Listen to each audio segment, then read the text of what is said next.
How's it going, everyone? Welcome to Best Ball with Bindles. We are here with Steph Miller from Leg Up. We are going to, dive into her background a little bit, talk some Dynasty, and then we're going to hop into a big board draft. Hopefully, Underdog is working. So, if you want to draft with us, hop in and let's get started.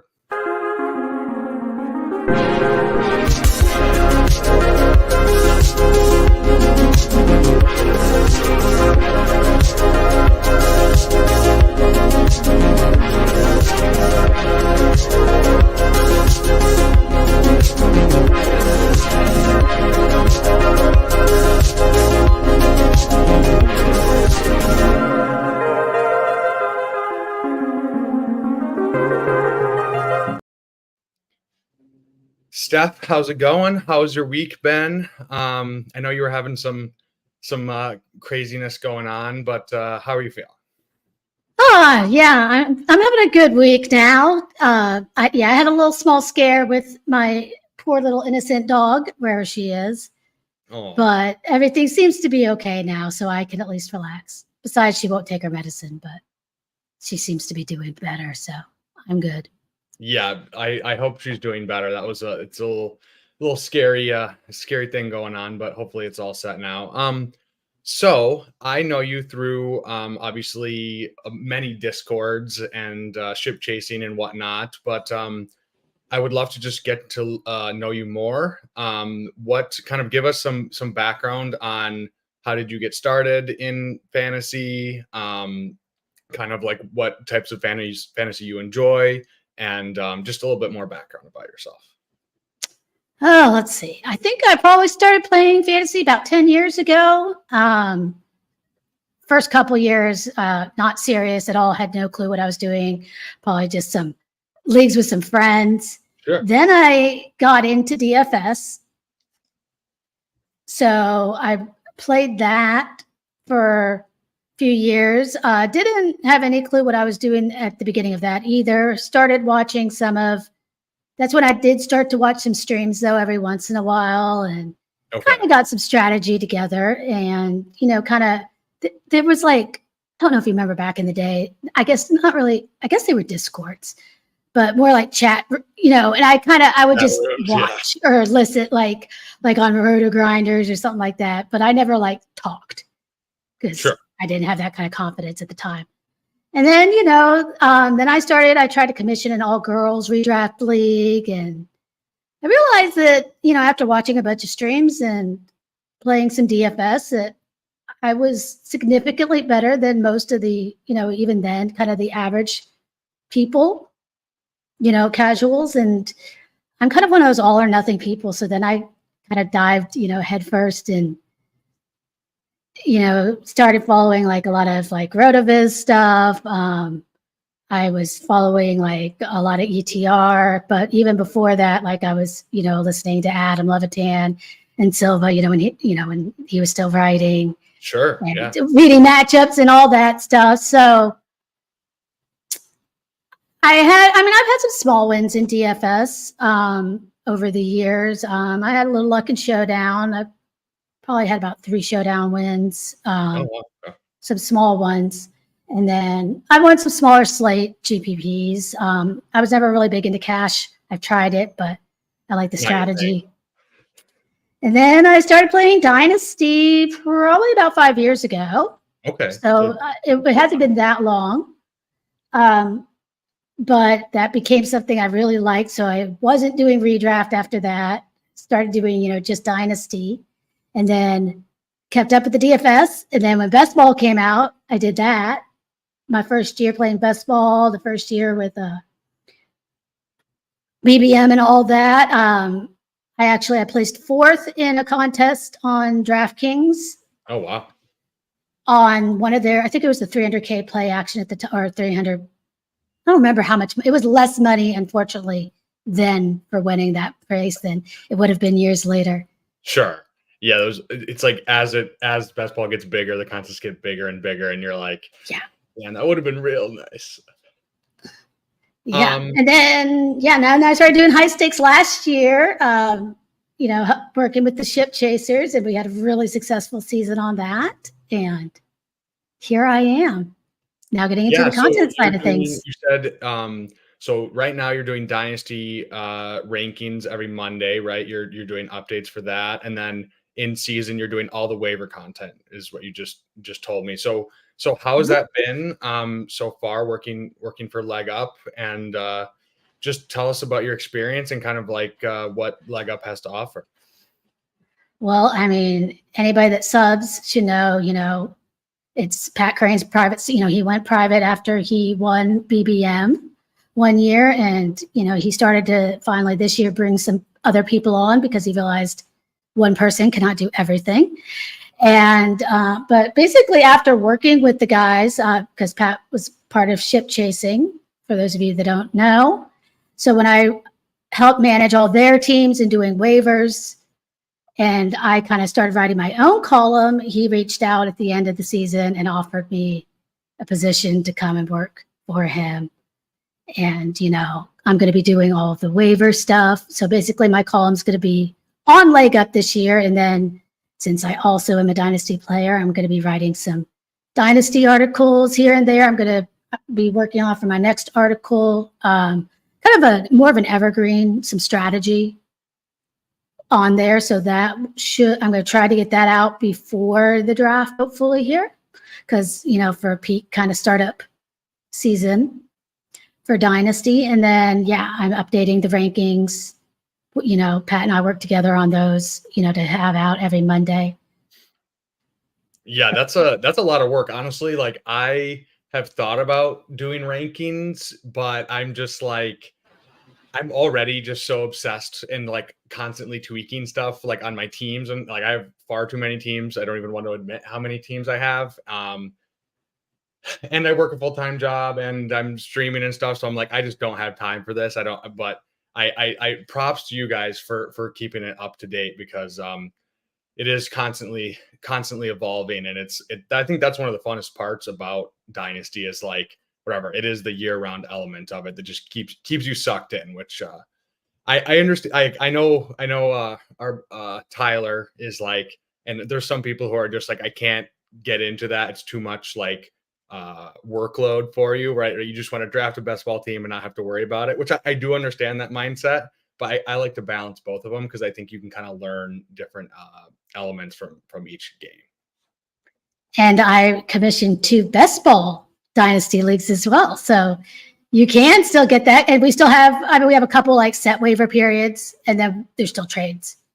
So that's another way nowadays, that you can still get kind of the best of both worlds and not have to have a ton of in-season work, and you can still have multiple teams. Because I've really fallen in love with best ball, since it began. So I like the combination and changes the strategy. That's the thing about Dynasty. Anytime you change any of the settings, or whether it's super flex, or if you're starting 10 players, 12 players, 8 players, best ball, managed. It changes your strategy a little bit on like depth, stars and scrubs, things like that.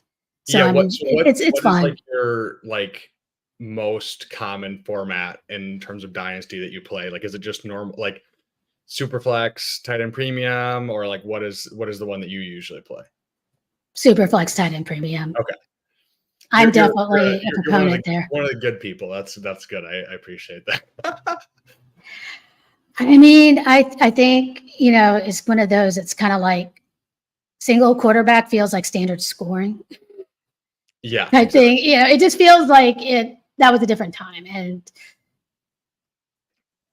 some people want to be purist and mimic the NFL, but it's like, if you want to mimic the importance of the position, which is the quarterback, the most important position technically in the NFL, I would argue, then you really need to play with a 2 quarterback, or at least a super flex type thing. And I prefer super flex. Progressed past the point of needing single quarterback leagues in Dynasty. So it's in the past. Let's just move forward.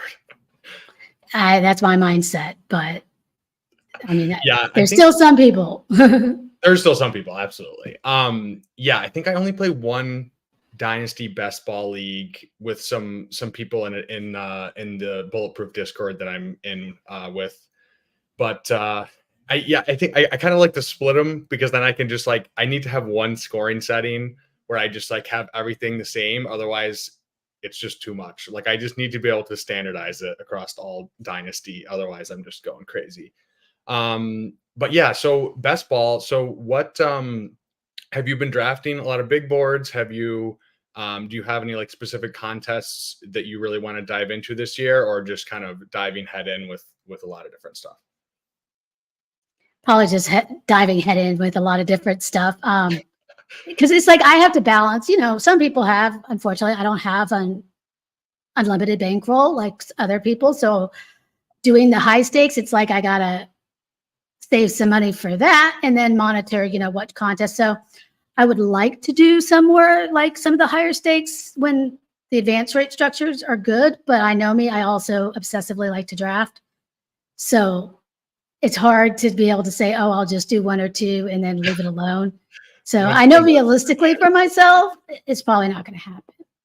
But last year I split a few with some people, and that was fun. Like some other people I liked, and we did some slows. And yeah, last year I split. Cool. I forget what the name of it was. There's so many different underdog contests. I lose track, but it was I think it was like $500 with Tyler and Mathology. So and then my co-host on my Tuesday show, he finished 15th in BBM, so he has some bankroll built up. So I think we're gonna try to do some high stakes this summer as well on a couple different sites. But yeah, I've never really dove too deep into it just because I don't have the bankroll. But I think if I'm gonna do it, I want to just save up and do some bigger leagues. So well, you better come to Vegas then, because that's where the party's at.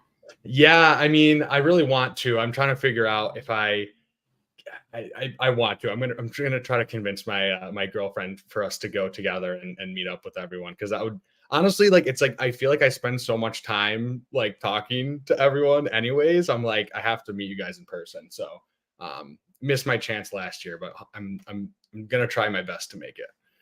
I'm not gonna try to crack rocket and bail at the last second. So well, he got COVID supposedly, so that was the excuse last year. Sure he did. So yeah, in terms of Dynasty, like, how do you typically like approach your leagues in terms of like just what positions do you prioritize? Do you have do you go 0 RB? Do you is it just you take it as it comes to you? Kind of overall your strategy across your leagues. I mean, I feel like it's like an ox. It's like I'm very prepared, but at the same time, I let drafts come to me. Sure. So like, I also do a lot of auction leagues. I love auction. Oh, really? Okay. Yeah. I'm not in the auction game, so yeah, that's a so point. It's like I'll know exactly the budget. For example, like I want to spend, I might, but I'll move money around, as I go. So I'm just very aware of things and track things closely. And and same thing if I'm doing a snake draft, I do both. But I tend to, in general, I do a lot of 0 RB on best ball, and I do that also in Dynasty. But when I'm in my window for competition, so it kind of depends. If I'm going super hard as a win now, I may be more apt to take like one running back early and do more of a hero thing, but I'll still get a lot of guys late. Because honestly, one of the easiest positions to hit on in rookie drafts is running back. So it's like I like to get them in rookie drafts. Maybe not this year as much. Our class isn't as great, or trade with them when I'm competing in that window, because you don't want them to die on your roster, basically. Yeah, I do tend. Yeah. Go ahead. Sorry. Oh no, you're fine. I do tend to build young-ish, so I kind of try to. I don't usually do like an all-out like productive struggle, and I don't necessarily go for super old veterans. So I kind of do go in the middle where like maybe I'm usually set to compete probably the most the next year, but I a lot of times could compete and still end up making the playoffs year one, depending, if those guys hit. Yeah, I feel like sometimes people go to like one way or the other, which is something I like. I've only been playing Dynasty for 2 years. I whatever. I'm also same kind of personality where I just dive into stuff full on.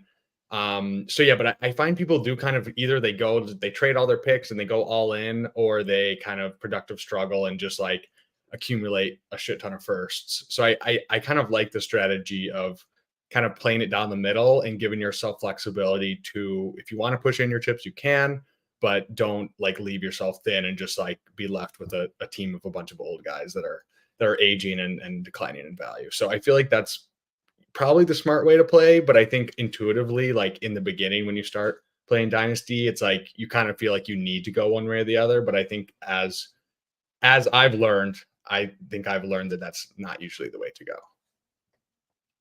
Yeah, I mean, your startup is just super important, and I think a lot of like first time Dynasty people don't understand how valuable their first round pick is the next year. So sometimes they'll sell that for not enough.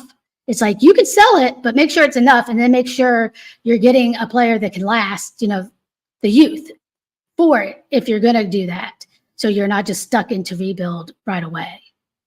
Because, that's just, you don't want to be an upward struggle when you're starting off. And then the other thing is, I like to move back also as much as I can. I try to accumulate as many guys in those first like 10 to 12 rounds as possible. I will get my cornerstones if I have like a top 10 pick. I do like to in Superflex get like a quarterback.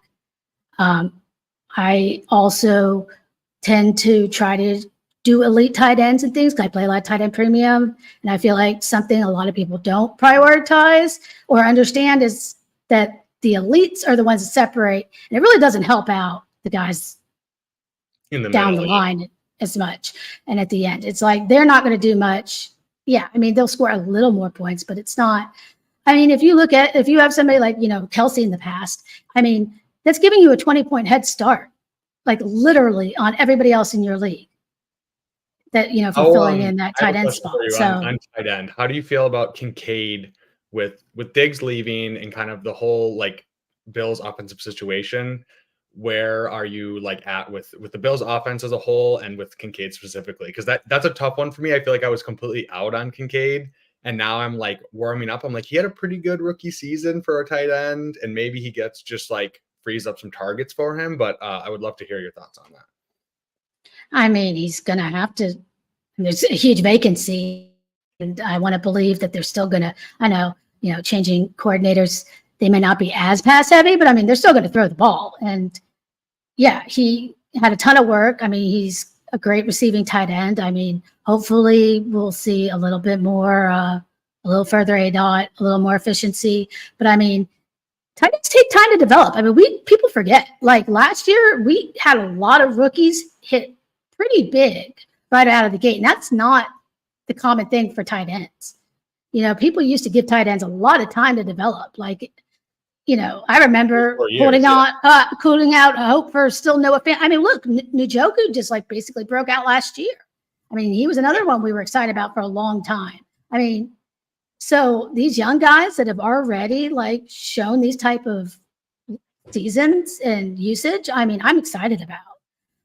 I mean, I do think that the Bills are going to draft another receiver or sign somebody. Obviously, yeah. I don't think they're going to head into the season. This is not going to be the depth chart, but yeah, I mean, I'm pretty bullish on Kincaid, and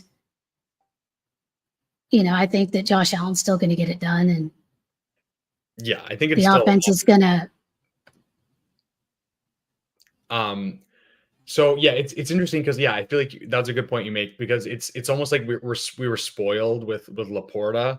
And even obviously McBride's second year, but like with both of those guys, where we're just kind of discounting Kincaid based on how good his rookie season was. I mean, like any other year, he would be like pretty clearly right. Like I think he would stand out more.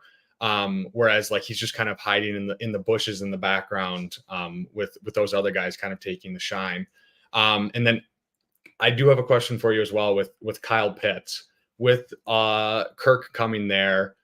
Would you have Kincaid higher or Pitts higher? I didn't check your rankings before this, so I don't know off the top of my head. We have Kincaid higher. Okay. I was like obsessed with Kyle Pitts. So Weren't we all? Yeah, I mean, it was one of those. So it's like, I do still think it's up for grabs, those positions. But I'm super excited about Bowers too. And he could blow everybody out of the water pretty much Yeah, coming in this year. it's been such a gross tight end landscape for so long. And it feels really good right now. So I mean it's like I'm scared. I'm like, is this real? Like, are these guys actually gonna hit? But like I just remember I'm a huge Mark Andrews guy. I think I had like 40% Mark Andrews at one point. I think I'm down to like 35%. But like I was really prioritizing him in startups last year because he seemed like he was going way too cheap. And then obviously he got injured, so it didn't pay off last year. But I was like, it's okay. It's either Andrews, Pitts, or Kelsey, but it's like Kelsey's so old that you're kind of like going win now. And now it's like it just feels like there's so many different options how you can play it.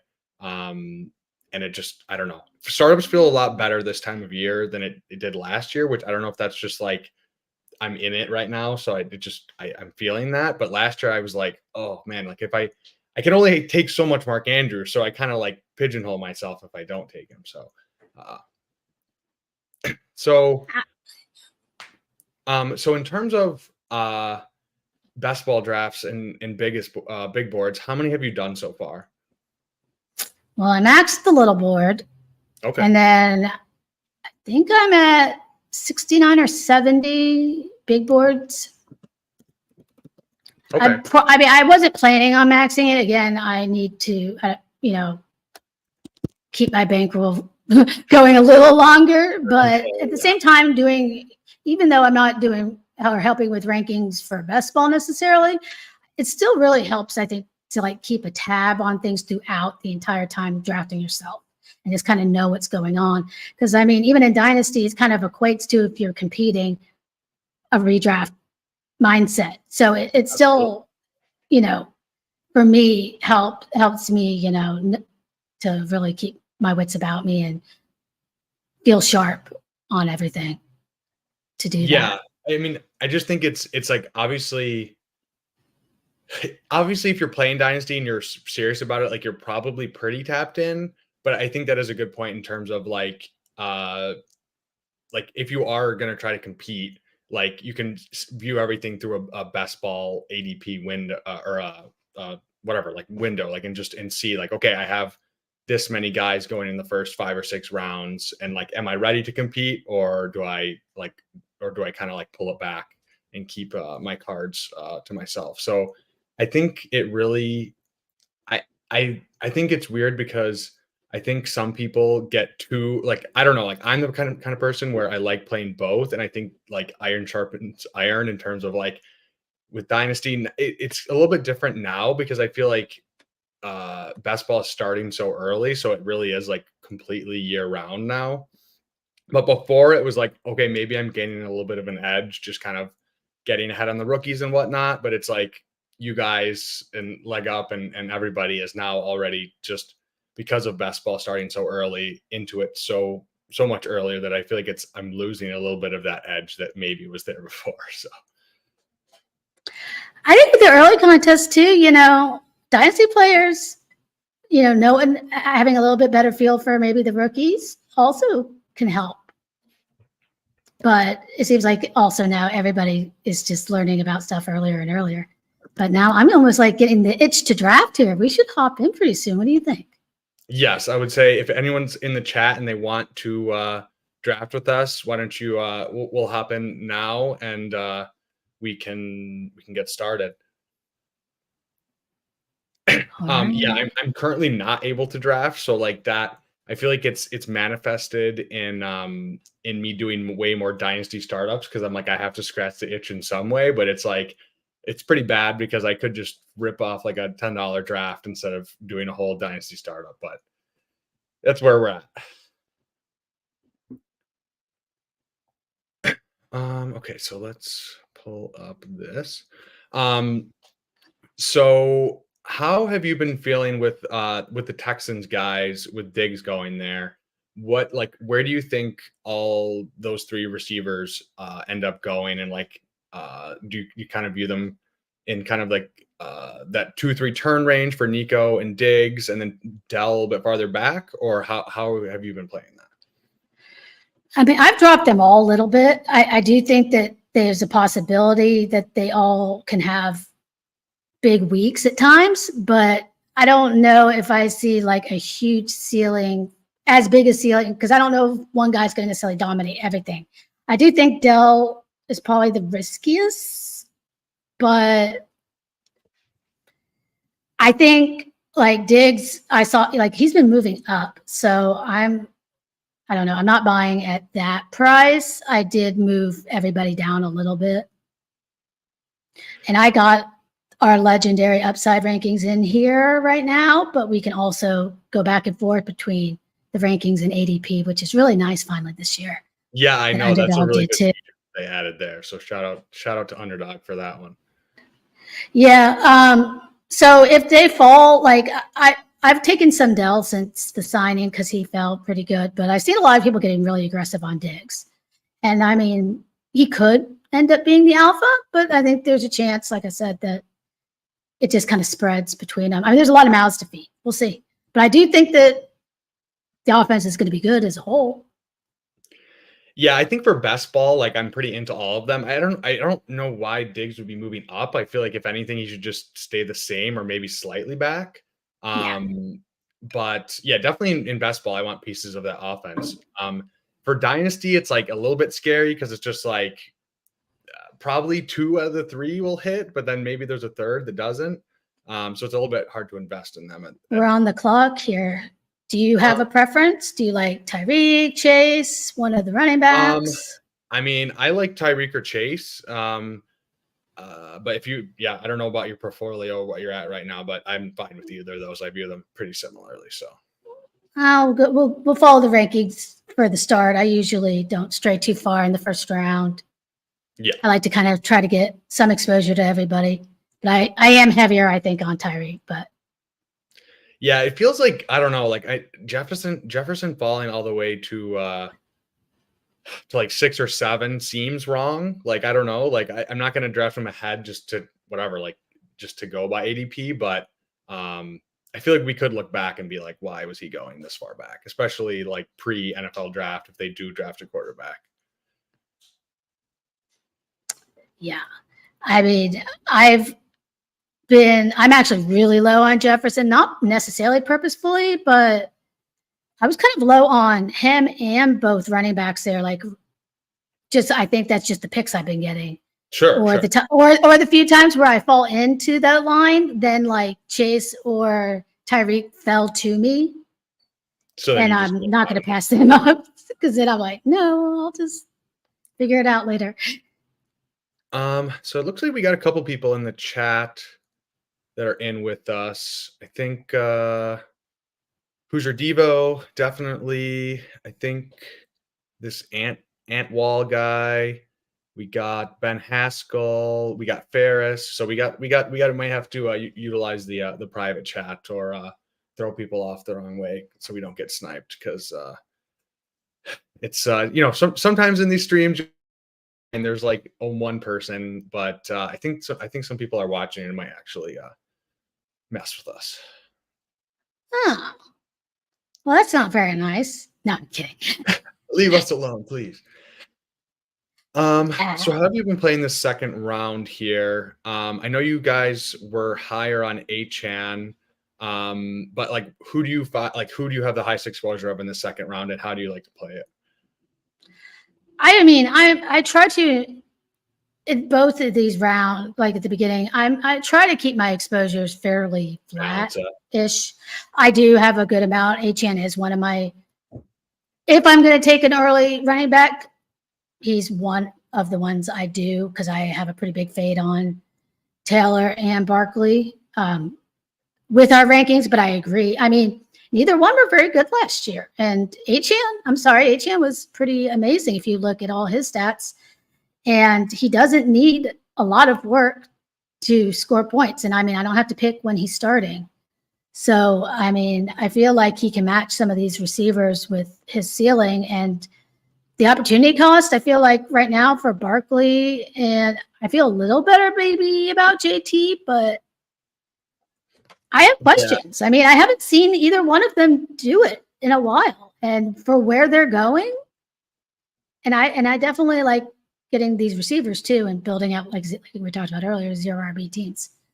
But Yeah, like even structurally, it just doesn't feel great to take, especially those two. Like HN, I feel like you said, like a little bit better just in terms of making a detour there. But yeah, I don't think I've drafted on stream JT or Saquon like a single time. Maybe I think maybe JT once, but doesn't feel great. And we get sniped on HN after he falls all the way to 21. So what are you feeling in this range?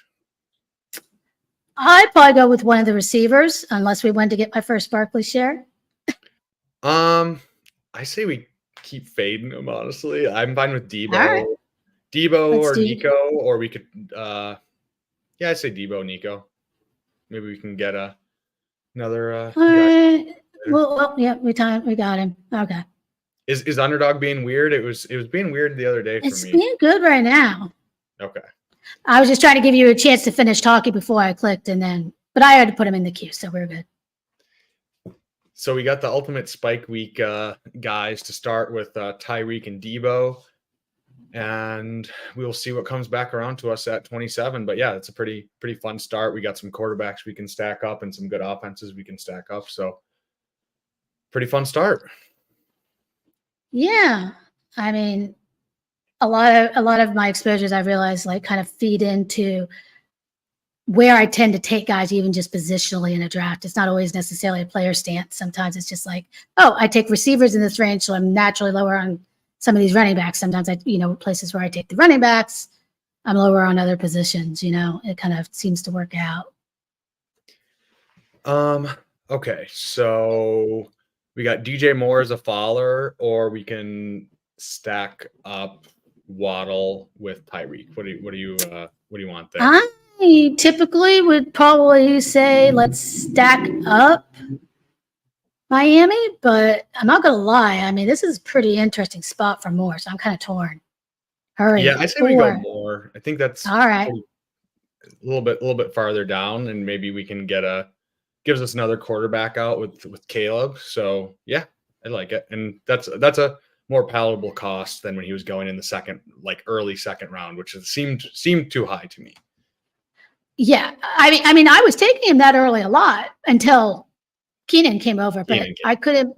People didn't adjust, and it took them a while. Like, I mean, that's one of the advantages in general. It's like you see people adjusting too slowly to some of these things. They get so anchored onto, still seeing, sometimes that ADP. But then it's like the other way when they're rising, sometimes they rise really quickly. So it's kind of funny to see both sides of things, even stuff we've already assumed. People like to double count because they get bored, I guess. Yeah, it's really weird. It's weird how slow the market adjusts sometimes. Like, it's like, I don't fully understand it. And it's also like, it's weird because it's like you'll see them going higher, but then it's still like people, I guess in other drafts, they just go way further back, which seems like I don't know. It seems like it would adjust quicker for a lot of the times. And I missed on my my howling wolf noise, so we'll have to get it next time. That was 6 picks, so not super crazy, but for DJ Moore, it's super crazy. It's been a while since I've seen him on the top of our ranks and ADP. Like, he doesn't usually people don't usually let him fall that far, so maybe it's just the room we're in. So I know you wrote an article about Rashee Rice. I know, I cursed him. So that came out, and then I'm pretty sure I drafted him. I had 0 shares across way too many leagues, and then I finally drafted him in a startup, and then immediately after that, and it was pretty soon after your article as well, that he got in trouble. But are you buying the dip, or are you waiting to see how it plays out? Because that's an interesting situation that's played out in the last week or so. Yeah, and then today it's gotten a little worse. But I am still buying the dip, I think, especially if he falls. In Dynasty, yes, because I think worst case scenario, it might be something this year, but long term, I don't expect this to like end his career or anything. Yeah. So I'm pretty dang comfortable buying the dip in Dynasty. Even in redraft, like, I mean, if he's falling to the, I mean, we had guys that we knew were going to be suspended for 4, 5, 6 games that we've taken, you know, Sure. and he's still tied to Mahomes and stuff. So I say lean into I think in the 4th round is good. 5th round, maybe. Like I said, I mean, I live in Texas, and apparently he got caught with some marijuana. And, you know, in Texas, it's not legal here. So, but people were saying it was a felony amount, and it wasn't a felony amount if the amount is correct. It's a misdemeanor amount. Yeah, that was funny. Don't ask how I know. Someone was saying 10.8. But I do know. We have our pick coming up in a second. There is something that I am low on, not meaning to be, that I would like if it falls. Okay. But I don't want to give away too much. Yeah, I have a couple. I have a couple guys that I like in this range, and we have picks not too far away from each other, so we might be able to play it. Yeah, that's kind of. I think I'm thinking the same. I have no Lamar, not because I'm not trying. Like, I am trying, and I am not successful. So, what are you thinking? Emotional damage. So I like Rome. I feel like Rome. All right, I'm good with Rome. I mean, I think all those guys are fairly comparable, especially if you think Rome gets a good landing spot. Yeah, it's still a little bit crazy to me, and I know it's just like the meta now, but like how early the rookie wide receivers are going, like I get it, and I think it's fine, but it still just throws me off that like Rome is going higher than Jamar Chase did like a few years ago. It's fine. Like I think he's going to be like a top 5, 10 pick. I think it makes sense just for the late season upside, especially. But yeah, does seem a little weird in my brain. It's hard to wrap my head around it. I think people just didn't understand then. I mean, they still don't understand the later rookies. That's still one of our best values here. We're on the clock, and then I'll continue with this thought. So we don't have any stacks here. We could do Flowers, or we could go one of the tight ends. I click in between ranks and ADP. McBride or Flowers or Andrews. Pick your poison out of those 3. Oh, you know what? I'm actually lighter on Andrews. I think I have more McBride, so let's do that. Okay, yeah, we can grab a Andrews share without Lamar. I think that's perfectly fine, and I think his price is so nice in this range. Like I just don't.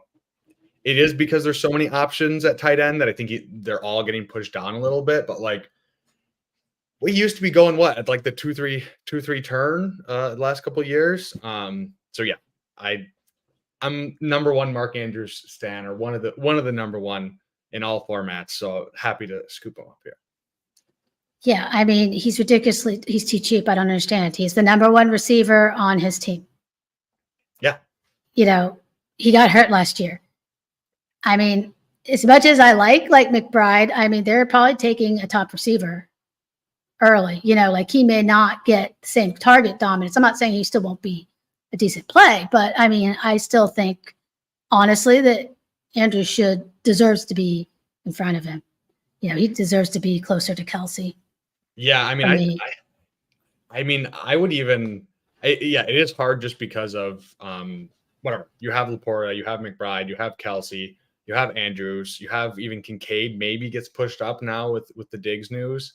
But it's like, if I'm just going, I am biased, but if I am just going like, who do I think probably scores the most? I probably would bet on Andrews if I'm being completely honest, but obviously we don't need to take him ahead of all those other guys of Laporta and whatnot. But yeah, I just doesn't his price does not make sense to me. And like he didn't even have that bad of an injury. Like he was did he come back for the playoff game, or I forget if he like didn't actually play? But He did. I mean, he was pretty lit. I mean, like they didn't play him much, but he was able to. And I mean, it's the same injury as like Pollard had, and the same injury that Tank Dell is basically coming off of.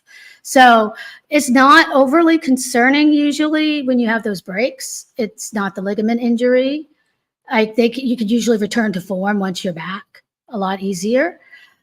But yeah, like he should be fine. I mean, yeah, he was able to come back in the playoffs. So there's no reason he's not going to be 100% for the season. But I mean, one of the big edges I've noticed about drafting, it's like you can get these, like you said, all these elite tight ends, these great tight ends, so much later than last year. And people aren't punishing you. It's like you can deviate. You can take those receivers. Then you can kind of get one or even two of those guys. I used to call it, about Schultz, but now I'm a little more gun shy taking him with all the competition as the cutoff. But it's like I had a lot of teams where I had an early quarterback in that range and then two of the tight ends and just called it a day. Yeah. And still felt good about my team. So I think Godwin's kind of the end of a tier. Yeah. I mean, it just gives us I don't know how you feel. Or we could get a second. Or first, we don't have any running backs, so we could get a running back too. It's up to you. I like Godwin or Demont or Hopkins. Let's go. All right, we'll push our RB a little bit farther. A little farther. Yeah, there's some quarterbacks in the window that we can get. So I like pushing quarterback, and then yeah, whatever we can take a lot of running backs. We got a really solid wide receiver room right now. So, I mean, I'm pretty comfortable. Yeah, we could, I mean, if somebody falls, dip back in, but we can kind of fill out some other things pretty easily and hopefully get some good values. Yeah, 5. Like this is a solid 5. So like we can go probably still 7, but if we wanted to go 6, we maybe could. And I don't do that with 20 rounds personally. I usually still end up with 8 just because in the 20 rounds. I would do it more in the 18 rounds. Just because, I mean, I still think the receivers are going to get the most variance between probably for the spike weeks and stuff. And yeah. And there's no, I mean, we can still get 3 quarterbacks if we need to. We'll end up seeing what we do with our tight ends, how many we need. Yeah, the 20 rounds kind of plays with my head sometimes, honestly. Like I feel like I still I'm like, is it I play it like it's 18 rounds, but you got those 2 extra shots, which does help a lot. I kind of like Demont if he makes it past Who's Your Devo here. Yeah, he did. He doesn't. Well, I have no Kamara. Okay. And I think this is a good price, and he should get. I think they're going to keep him. I don't think they're going to cut him. Yeah, I mean, this is pretty good cost for him. So yeah. So I am with you there. That would have been my preference. Demont, yeah. I was talking to your colleague Sacrilegious about just his Sortino ratio, and just like he just never really busts. Like he never really gives you those weeks that kill you. And then I think people don't really realize like how much contingent upside he really has. Like we saw a couple games when Gibbs was out last year. I think he had like I don't know about in half PPR, but it was like a 25-point game. Like if Gibbs is out, then he's going to get a crazy workload. So, and he scores touchdowns. And he scores, yeah, and maybe he has a right. How many touchdowns did he have? 14 last year, something crazy like that. It was Mostert had the most. I think he had like 18, but Demont had quite a few too. I mean, he had some multi-touchdown games as well, I believe, in there. I had both of them on my Scott Fishbowl team. That was a 0 RB team that I made it almost to the finals. That people were all telling me I was crazy and wasn't going to do it because my running backs were terrible. And My very first running back I took in that draft was Dobbins. And I ended up, I got Kyron like the first week off of the waiver wire. And then I had like Mostert and Demont. And Holy shit. All of a sudden my running backs didn't look so bad. Yeah, the Dobbins one still hurts me like to my core because there was a couple of dynasty leagues where like I was in that contending window where I was like, I just need like an anchor running back and I can figure out RB2. Like I a lot of my teams I play RB2 just like willy-nilly and just put whoever in there, stream it. And then I traded a first in a couple leagues where I was like, I had an extra one and then just killed me. And I think he would have gone absolutely ballistic in that offense. And I just, yeah, poor J.K. Dobbins. Yeah, and I'm not in on Achilles for running backs. No, and I don't see. I don't know. I feel like it's not been a favorable sign. Like he visited with the Chiefs, and then they signed CEH back. Like that's not a good sign. That feels bad. That feels bad. A bad signal, right? Bad vibes. So we could grab Purdy if you wanted to pair with Debo, or we could push it a little further. Or we could does anyone in between us have a 49er? Probably not, right? It's only a couple picks. I don't know. We only got 10 seconds. I don't want to click off. Why don't we take Javonte and then just all right. I'm kind of back in on Javonte. We have some I was options. not really into him last year coming off the ACL, but I feel like 2 years removed. I know they have Jaleel McLaughlin there, but like it doesn't seem like he's gonna like take a ton of workload. I don't know. Like he seems like he'll be fun for fantasy, for best ball, but like still feel like Javonte's the guy. I mean, so year 2 off of ACL is a thing. Obviously, you're going to improve, but not everybody gets back to what they were, especially off a multi-ligament injury. And we really never got a chance to see what he was. True. You know, and what McLaughlin was pretty fucking good. I hope I can cuss on here. I mean, he was. You can say whatever you'd like. He was, I think, the third highest receiving back on PFF. He was the second or third highest in elusive rating. Like all his advanced metrics were like top. So even if, and whenever there's sometimes those backfields, like I take both of them, but a lot of times I load up on the cheaper guy. Sure. And when the cheaper guy was more talented last year, I mean, it really is, he's my highest drafted player because I can't help myself. Now, I wish they cut Perrine. That does make me a little worried but he's so much better. But then at the same time, I'm like, maybe that also gives more of a shield against him drafting anyone else. Yeah. So it's kind of like, because I do think, Perrine's not a bad receiving back, but I do think there's a big difference. How do you feel about Trey Benson? Yeah, I like Trey Benson here. I think I don't think we need a receiver here. I feel like I'd rather go running back and then hopefully some quarterbacks come back around to us. I have been screwed on quarterback recently, but I'm pushing it. Well, I screwed us over by not taking Purdy, so we'll see what happens. But yeah, I like this for a 0 RB running back room. This is pretty fun. We got a dusty vet in Kamara. We got Javonte, who fingers crossed, but who knows what'll happen. And then I like Benson a lot, especially in best ball. Just seems like a profile, like big, fast, athletic freak. And he's going at pick 104, which is like not cost prohibitive at all. So. Well, and I think he's going to rise. He's going to probably get a good landing spot, and he should get second round capital, hopefully, So, he's going to jump. And I think, he's an athletic freak, like you said. I mean, even though he was more of a committee back, but he can do it. I think he just didn't have the opportunity. I think he's got one of the higher ceiling. Him and Brooks are the two guys that I'm much higher on than the rest of the running back class. Yeah, the rest of them are kind of gross.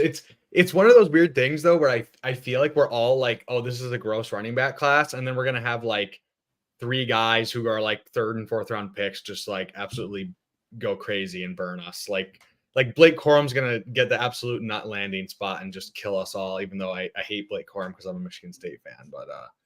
But yeah, I'm worried. So how do you feel about JJ then?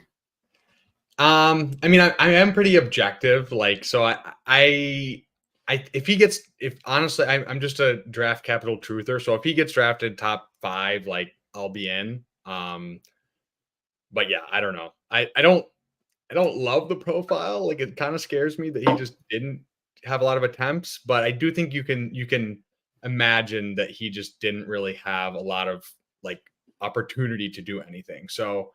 Like I said, I'll default to the draft capital just because I don't think I can predict if quarterbacks are good or not. So I'll have my shares in Dynasty and Best Ball if he gets drafted that high. So especially when he was going like 20th round. I think I actually drafted him on stream a couple days ago, hoping he went to the Vikings to pair with JJ. So Yeah, I mean, if he goes to the Vikings, I mean, game on. You got to be in. I mean, I think he's gonna. I would have to imagine that he's gonna. If he doesn't start off, if he's not starting right away, that it wouldn't be long that he would take over. So yeah, definitely be in there. That person is not nice, brother. Oh my God, what is going on? We are just getting sniped. And Caleb. So oh, he did. Okay, I was just about to look for him. So we literally lost all of our quarterbacks. Okay, well, what we could backstat T-Law. Yeah, if you wanted, or I mean, I would rather backstack him, I think, than anybody else. There. Okay, yeah, let's do it then. Yeah, I feel like we should probably get somebody. Yeah, because then we still have some later options, or we could figure something out. Well, we always have the leg up favorite later on to draft at quarterback. My highest exposure. Yeah. I'm pretty sure every person who works for leg up is like 50% exposure. It's hilarious. I mean, I don't hate it. Don't get me wrong. I think it's right, but it's hilarious to see. Well, I mean, it's the gap between him and the other quarterbacks. Like it's ridiculous. It doesn't make sense. And you can push it. So, yeah. I mean, you got to load up. A more aggressive Justin Herbert crossed with Josh Allen sounds like it might be pretty good for fantasy. Yeah, and like I still think it's pretty likely he goes to Washington. I don't know. Like I know there's been a lot of Jaden Daniels smoke, but like I don't know why that's the case. Like it's just they signed Marcus Mariota, and then everyone's like, okay, they're going Jaden Daniels. I'm like, I'm not so sure. And he has experience in a horizontal read offense too. Yeah. And I don't know if you've checked in on who the coordinator is. Cliff. But so I'm like, yeah, I still with you. I still think there's a good chance he could go there as well. We can kind of see. I'm curious what's going to happen here if this guy's on auto. So he took Troy. Oof. Okay. We don't really have anything for those 3 quarterbacks. I'll switch it to ADP so you can see. Yeah, they're pretty much on top there too. This is a terrible range. Oh my Lord. I don't like Keon Coleman, but we could do Keon Coleman and just, I don't know. What do you think? We got a couple seconds. I think we should probably jump down and take either Wright or Cora maybe. Okay. Or Hubbard. No. Oh no. Oh, well, we got a second quarterback. Okay. Well, you know what? Sorry, I don't have the nimble fingers of Peter. No, honestly, it's a tough game. Honestly, it happens all the time. So don't beat yourself up about it. Well, I'm trying not to just take over and make the decision like myself and like give you a chance to like weigh in. But then no, you're leading the charge. You got all the leeway you want. What was I gonna say? Shit, I just Well, lost they're my going to train take a receiver, so we'll just get some rookies at the end and assume they're going with these of thought. guys. Yeah, I mean, we have 5, and we feel really good about this. And then we could go Maybe, third hey, quarterback. Rome could be going to the Chargers. Yeah, that's true. You know what? Fair point. There we go. Where's Stack? He's got to tell yourself the right story. Okay, so we're at 2 quarterbacks. We have T-Law and Herbert, both kind of depressed values after the Harbaugh news, and T-Law kind of having a weird season. So I mean, I feel like at cost, those are pretty good quarterbacks, right? Like in the pick 110 to 120 range. That's pretty good. Stacking will be interesting, but and then we have 0B start with Tyreek, Debo, DJ Moore, Roma Dunes, Godwin, Andrews, and then our 3-0B, our 0 RB running back so far are Kamara, Javante, and Trey Benson. Yeah, I like this. This is a like this build, and you know what? I don't hate the quarterbacks either. I mean, they fell. We got everything at a value, and Yeah. it's not the worst thing. And I'm seeing a few ideas right now. Yep. I don't know if you see what I see. I think I see what you see. So yeah, the guy we were talking about. But there's a couple options. It just depends. there's a We'll couple talk. I'll talk a little more when we get real close. But hopefully we won't time out. Let's play it smoothly. Why don't you go to the draft board really quick? Let's see what's going on with some of these people in the chat with us. We got Ferris going Brees, Ayuk, Josh Allen, double elite tight end with Kelsey and McBride, Brian Thomas, JSN, Swift, and let's see. Sutton seems a little light on wide receiver, but I mean, I guess you're just hoping that one of those 2 tight ends is in your flex every week, I guess. So I mean, I can see it. It's an interesting build, but I don't hate it.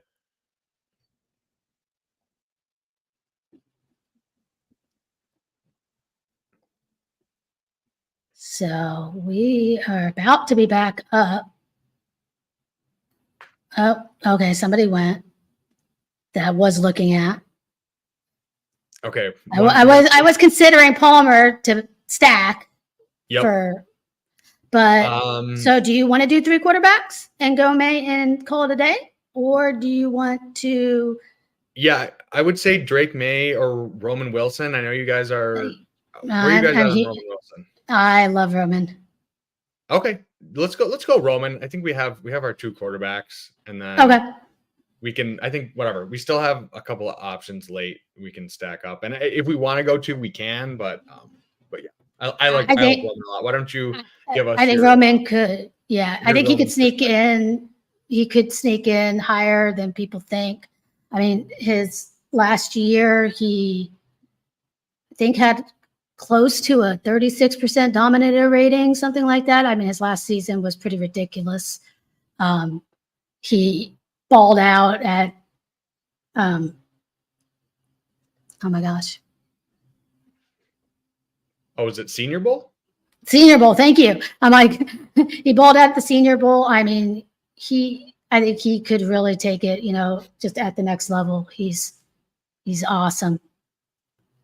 Yeah, this is like a perfect range for rookie wide receivers too. Like this Roman Wilson, Leggett, I feel like every year there's a couple of guys out of this range. So just whatever, take them here. We don't know necessarily who it's going to be, but if they get second round capital, I think it's a very good bet at this cost. So, and he's very athletic.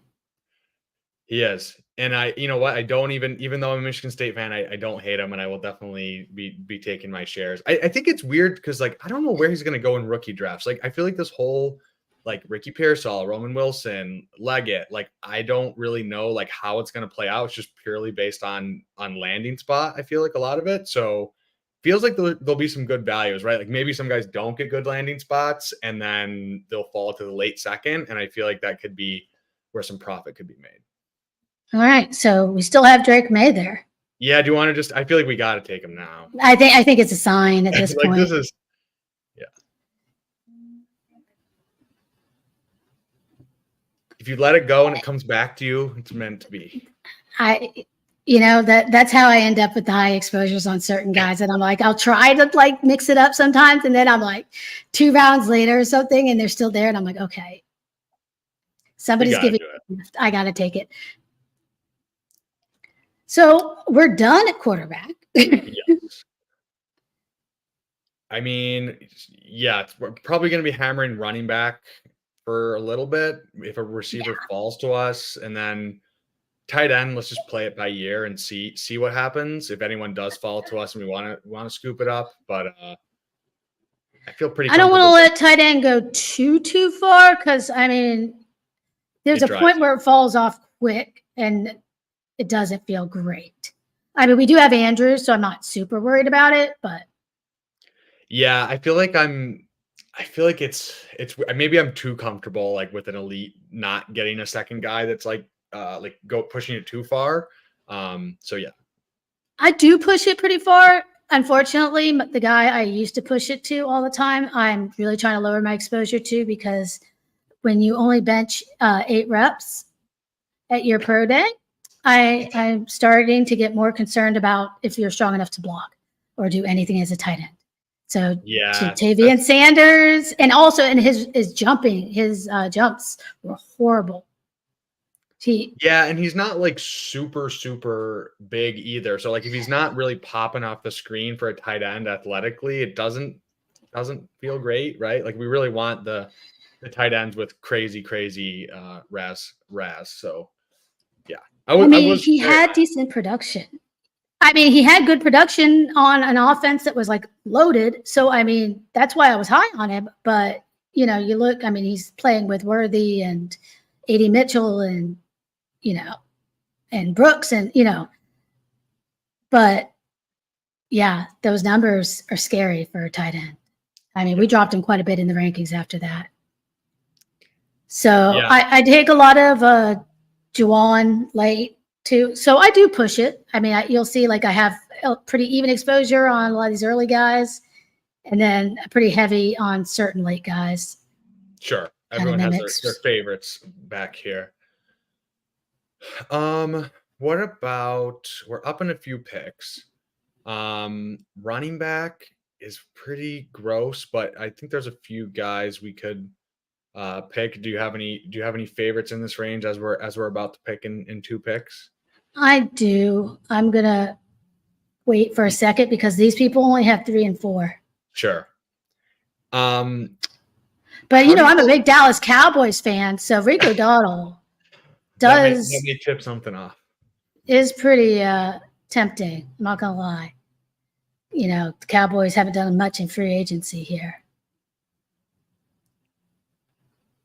Well, he didn't fall for it. How do you feel about Levis? I feel like I kind of like him, especially if you can pair him with like a D-hop, and he's like whatever, like your second with an elite or your third.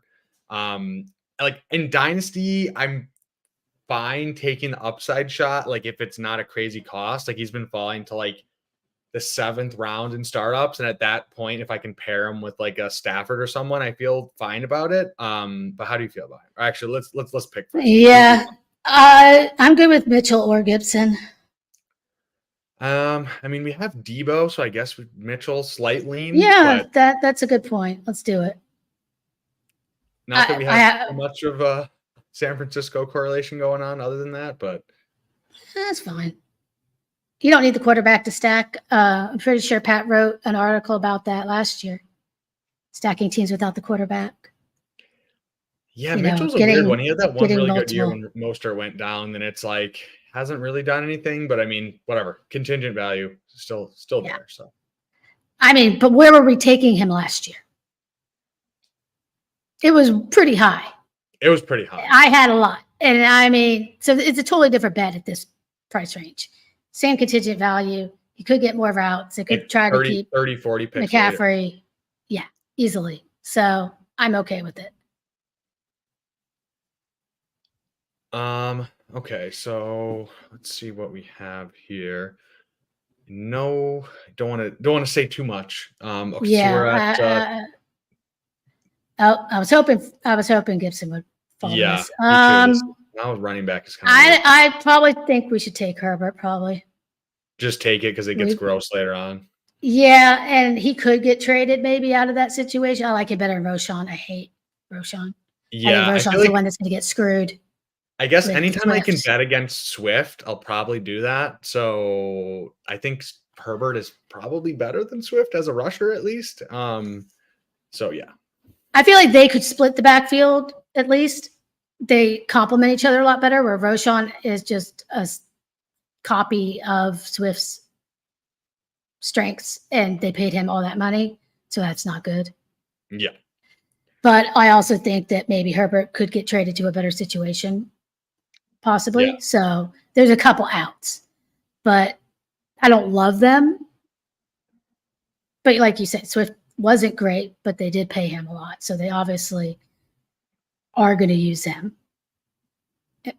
They are going to use him They until pay he how much hurts his money. shoulder in week 3, and then Khalil Herbert will take over. Yeah, we'll have to see there. So yeah, we have 5, 6. You want to? We're not run through that the stacked. squad really quick, but while we have a little bit. Yeah, we've got Trevor Lawrence, Justin Herbert, Drake May, 3 quarterbacks, and then running back. We went to 0 running back with Alvin Kamara, Javonte Williams, Trey Benson, Elijah Mitchell, Khalil Herbert. We got a good mix there for early production and maybe some late season spikes and contingent value. Wide receiver room, we got Tyreek Hill, Debo, DJ Moore, Rome Odunze, Chris Godwin, and Roman Wilson. So some fun rookies, some vets, really fun room there. And then we got Mark Andrews. And we're going to tell a story to get correlation. I'm not sure all the story, but Rome, I said, it's going to Chargers, and I guess Roman could go to. I don't think he's going to Jacksonville. Well, so there's a little bit of a rushing floor. Yeah. Where, no. I mean, I don't feel like we have to stagnate. Like, I feel like he's not the end of the world if you don't stack. I mean, we'll see what feel like happens. whatever. Like, we don't have the stacks, There's but an we all have- option. I have an idea, but You have an idea? It's Okay. still, I have an idea, but it's a little later. I have ideas. What? God, this is the time of year where running back is just like, it's so wild this Actually- late. It's just like we don't have the cleared up RB2 situations. You're kind of just taking shots. Let's see what's going on here. I think I have a couple guys I like. Oh yeah, okay. I forgot. Yeah, we can type. I like that. I like that a lot. What is going on? Yeah, Jatavian Sanders. That was a bummer. I was just seemed like he was coming through. I think we just got so spoiled with tight ends last year that we were just hoping, and we're like, okay, now it's back to a normal tight end year where it's just like a bunch of randos. I think we could do one more running back to feel good and maybe seal that up. Yeah, because it's about to fall off. Are you guys still in on Ray Davis or Bucky? These are the rankings. The rankings are up. Okay. You know what? I don't really have a lean between any of those guys. Maybe Estime slightly, but he did not have a good combine and pro. But he had a better pro day. We were all the way out, and then we were back in after he ran a little bit better time there. Because I mean, he still he did well against 8-man boxes, and he had some big success rate numbers when I was looking at some of his stats. I mean, I really liked him going in, and then I was disappointed in obviously his performance, but it wasn't as bad. It seems like he still could get a chance. So sure. I care more about what the NFL thinks. Yeah, I mean, I liked him. Like you said, I liked him as well coming in, and then that just kind of poured some cold water on it. But I think there's a chance, especially now he's whatever. This is a pretty good cost. Pick 190 is not anything crazy. What else do we got going on? We're about to be up We have 6 running backs, 6 receivers, 1 tight end. So we're gonna have to dip our toes in the tight end waters, and then So I think we should so just go ahead and reach for correlation here. I don't care about sure, yeah. because Scroll the F down to Zach Ertz. I like it. we're gonna get we're going to Washington. We talked about we think maybe could still go to Washington. So, sometimes those rookies like to lean on a veteran tight end. Zach Ertz he's gonna have the grossest 100-catch, 700-yard season of all time. Hey, How I'll does it keep take the happening? production. I just don't understand. Like he just soaks up targets. I don't know, but there's nobody else there really. I mean, Logan Thomas isn't even there anymore. I mean, they had that rookie, but he wasn't anything. Didn't do anything, obviously, Cole Turner, yeah. no. And he was kind of interesting, but at the time, but then he wasn't. Oh, I think our other guy went. I know the Spike Week guys were all in on him at the end of the summer. Yeah, it's funny. I mean, different sites have their guys. It's hilarious. Their association. It's like different cults. It's I love it. I mean, I'm in all the Discord, so I get to see like who everybody's in on, and I mean, I do like take everybody's opinion. Like, I mean, I do listen to everyone's opinion. Yeah, because I think there's a lot of value, and everybody in the community is pretty sharp. So it's like if somebody's really in on it, I'll listen, but ultimately I kind of make my own mind up, go my own way. Yeah, it's good. It is good to kind of just like you kind of aggregate everyone else's right like takes, and you can kind of sift through it and like poke holes and stuff. But it is whatever. There's a ton of smart people, and you don't want to just confirm your biases, right? Like you want to try to at least switch it up sometimes. At least but I do fall into the Mark Andrews in every draft bias a lot. So, well, I mean, I took him over McBride there for you, and that was my decision. So obviously we're in lockstep there. So it was meant to be. Nothing wrong. I'm never gonna hate an Andrews pick. I mean, and I think he's way too. I mean, when I think there's a huge gap in where somebody should go, like their big value, I don't mind loading up on that because I'm like, that's an inefficiency to me. It's a complete inefficiency. So it's like I'm going to take advantage as much as I can of those type of spots. I mean, overall, I try not to take huge stands. I have a few like 20-ish, maybe early 30s on certain guys, but not very many, and not usually very early. Most of those are like it's more maybe later. a later guy, but something like that, I have no problem. If you're able to get 20-30% Mark Andrews, go for it, especially at that price. I think once we get closer to the season, he's going to rise up too. And once just people realize like, oh, okay, he was hurt, but like he's going to be fine. I think he'll move up like probably around the Kelsey rate, like 35, 40 range, I think. But it'll be interesting to see. It's always the Lamar and Andrews stack. And now I guess Flowers as well plays into it of where people will take those guys. So. I mean, Lamar's going, like, I can't get him in my drafts. Like I said, it's like a curse at this point. Like, I see him fall to people all the time, but it's like every time I'm like, okay, he's right there, about to take him. And he goes. I feel like Lamar is the type too where like people will just like take Nick as Lamar and just be like, okay, whatever, I'll figure it out because he rushes. Well, you can always take Bateman at the end, right? Oh God. Or Aguilar. I mean, if you want, I don't mind. I don't mind him naked either. So. Oh, okay. We got some gross stuff. Everybody took even like all my favorites. What do you want to do here? How do you feel about running back? Do you want to take more running backs or do you want to finish it off at 6? Either way. We only have a few minutes. I like Foreman, honestly, or Dylan. Shit. All right, Foreman. There we go. That's what I saw first. Oh no, I like Dylan. Oh well, too late. Yeah, I don't know. I don't know. Maybe it's just I have it's like those.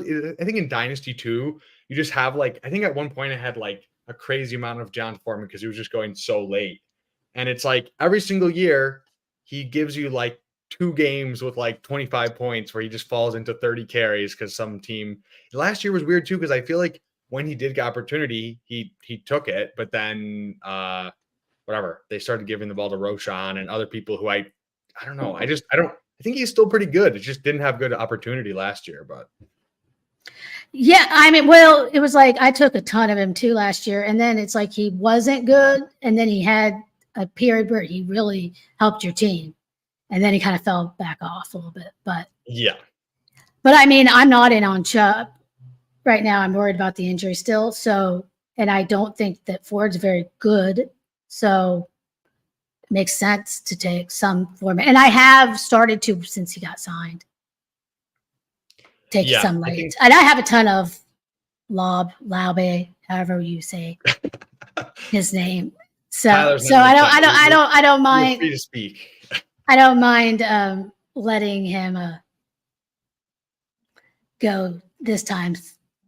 So I think 7 running backs with this room feels fine. I'm good with getting another receiver here though. Yep, me too. Okay, so you want to go receiver here? I like Johnny Wilson. That's who I was going to say. Let's do it. Yeah. Out of this, my favorite guys are gone. So. Yeah, Johnny Wilson's a weird one. Like people are saying he's going to move. Like they want him to move to tight end, but it's like I don't know. He doesn't really seem like he has a tight end body, and he's athletic enough. So I don't know. He was more productive than Coleman. Yeah, he was. And I wasn't expecting to test as well as he did. Like I feel like usually those big tall guys don't usually test well. Like what was the guy a long time ago? I am blanking right now. I had a long day, but it's like he actually like I was like surprised with how well he tested. So I think he's a pretty good pick at this cost. I think who is it?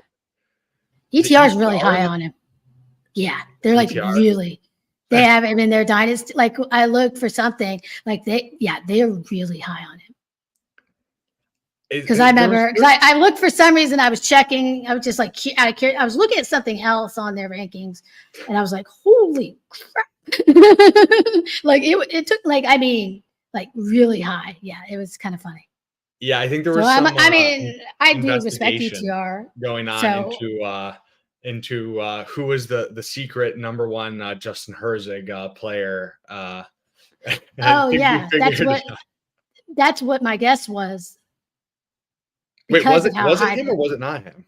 I don't know. I never found out actually. And I have a friend that I messaged who works for ETR, and he was supposed to find out for me, and then he never messaged me back. So now I'm going to follow up with that. Yeah, I was going to say we got to get that juicy inside scoop. Everybody kind of forgot.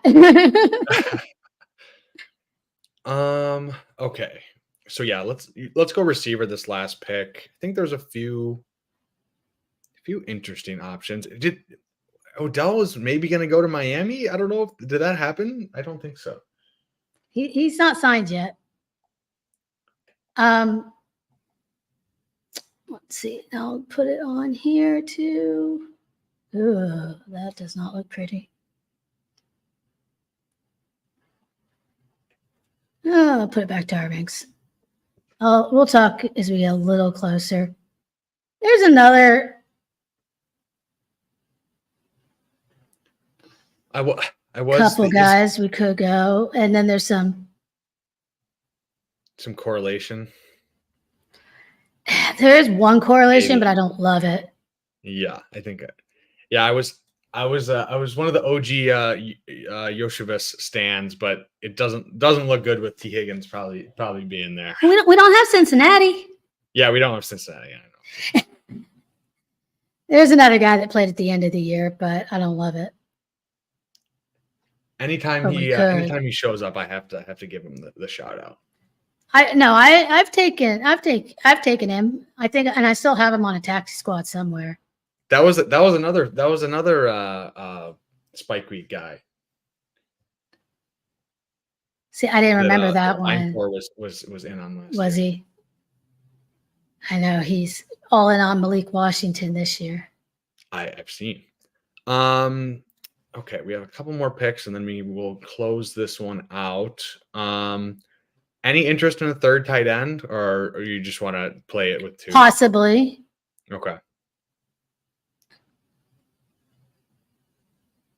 Yeah, Gainwell's kind of a weird one. It's like I know they brought in Saquon, and it's like he's probably the RB2, so I guess there's some contingent upside. But I feel like even when Gainwell gets opportunity, he never really does anything. So, and I think we're good with 7. I don't think Gainwell's going to add much to this one. Yeah, just in general. Yeah. Okay. So we could take Sinnott, or Anais Smith would be my 2 here. Yeah. Where do we feel weaker with the 7 wide receivers and the 2 tight ends? Because I feel like tight end. Tight end. So to go Sinnott. Yeah. Okay. You never know. We could get some spike week. I think he might move into being. We have him really close now to Sanders because we were talking earlier about wanting an athletic freak at tight end, and guess who tested very athletically? So he's getting steamed up a lot more. You know, he's getting. There's a lot more positive talk right now on Sinnott, and then Sanders is, kind of getting knocked down at the moment. Yeah. And I think I listened last night. I don't know if you listened to Ship Chasing when Sean was on there. And I think he was kind of in lockstep with that of having Sinnott possibly as his tight end too as well, or close to it. But we have him, right now back to back. Yeah, I'm pretty in on Sinnott. I think he's pretty live to go. Probably, maybe like he could go second round. Probably more likely third, but I know Spags has been really high on him. So yeah, definitely good to finish out our tight end room with him and feel a little bit safer, right? We might get some spike weeks from him. Ertz may not last the whole season, he may get hurt. So then by the time we have Sinnott come on, get that rookie in there, little youth. Play the late seat, the rookie and the vet combo there for our tight end 2 and 3. So we can. You want me to go back to the board here? Oh, I never know. I was going to say we can either go back to the board and saw some teams if you want to go through your exposures. If you want to, you don't have to. Whatever you're feeling. Yeah, let me see if it will let us.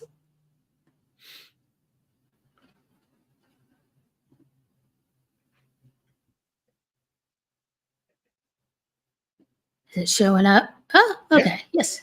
Cool.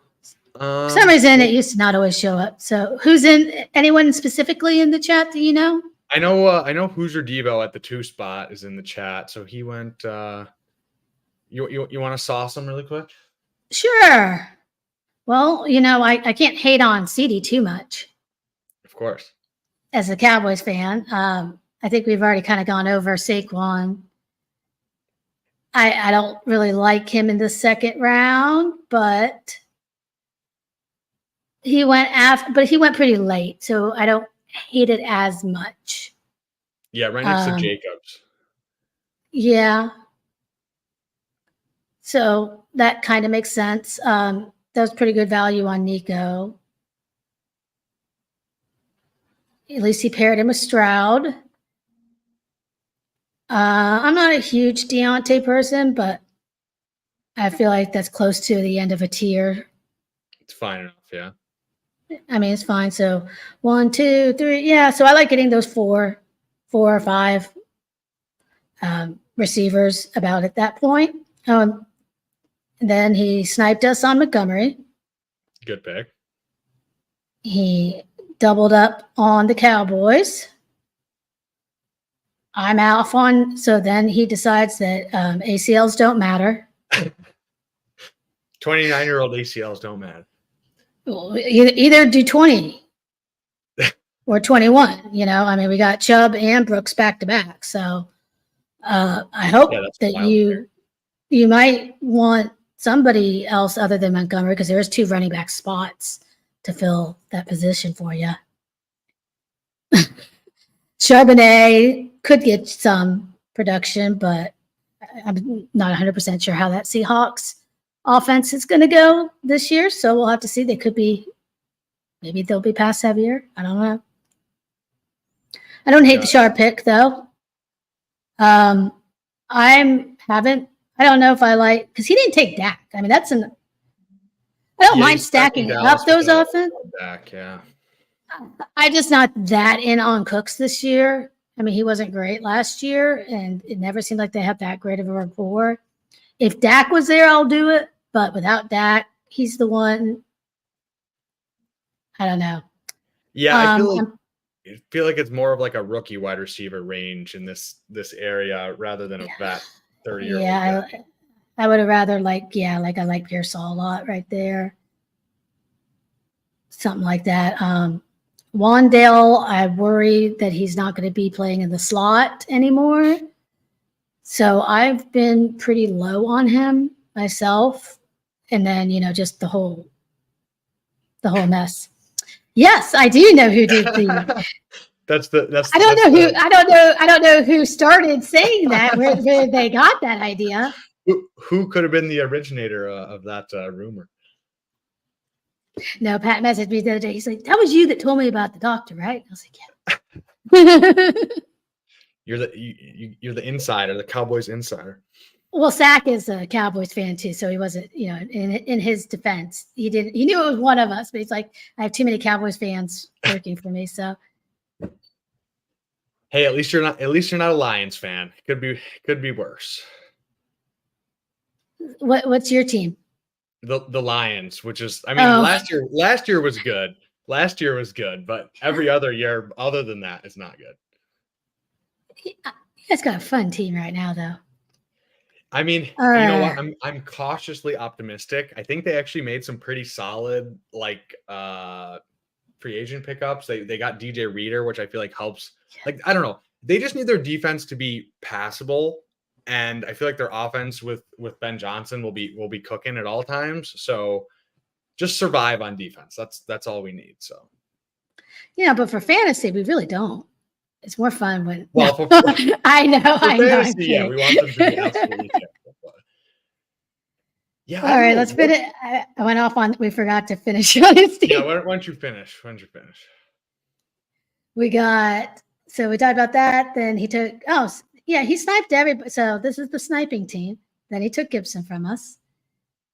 And then he's got Bryce and so he stacks Bryce with Mingo at the end, which I don't love. I've taken Bryce and then just said screw it because I think Mingo is that bad. Yeah. I'd rather he's going to be wide receiver 4 probably. I've been taking some Dortch. So I don't hate that one. I don't hate Fant late. I'm not taking Russ or Justin right now myself. I try to be done with quarterbacks. I like to take guys that I know are playing. That's just me. That's the tough part, right? It's like it could be week 17 and he's just completely useless. Either way with either one of them, right? Like I'm pretty sure that Russ is going to be useless regardless. At least if Fields is playing, it makes sense. I just don't know if he's playing.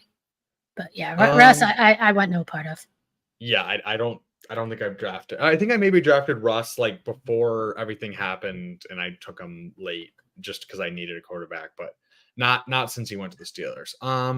I know Ben. That's the only other person I recognize. Yeah, I think we have a lot in here, so I don't know. We don't have to sauce everybody, but yeah, you want to do Ben? Or why don't I do Ben? You can do Ben. Yeah, you go.